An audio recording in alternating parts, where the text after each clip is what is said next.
বিমানের এমডির বাসায় প্রতিনিয়ত নির্যাতন করা হতো এই শিশুটিকে। এই শিশুটির মুখ থেকেই শুনুন। কি করতো? বাথরুমে আটকে রাখতো, আবার কম করে দিত, খাইতাম। আমারও তো দিত না, দুপুরে খালি খালি খালি করে দুপুরে দিত। তোমার শরীরে যে দাগ, এই দাগগুলো কিভাবে হয়েছে? কিন্তু সেক দিছে কিসের সেক? কুসুনে। মারধর করতো? হ্যাঁ, কিভাবে মারতো? লাঠিতে মারতো, চুলে টানতো।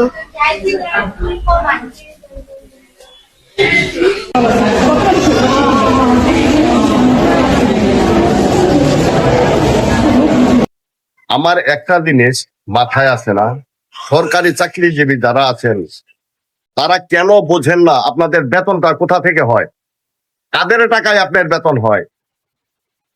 এই জনগণের টাকাই আপনাদের বেতন হয়। তাহলে কেন আপনারা জনগণের সাথে খারাপ আচরণ করবেন?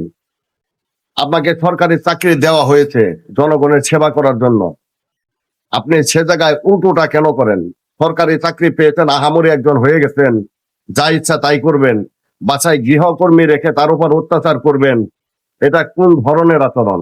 এই কুলাঙ্গারের দৃষ্টান্তমূলক শাস্তির দাবি জানাচ্ছি। ভিডিওটা বেশি বেশি করে শেয়ার করে দিন, যাতে এই কুলাঙ্গারের দৃষ্টান্তমূলক শাস্তি হয়। ধন্যবাদ।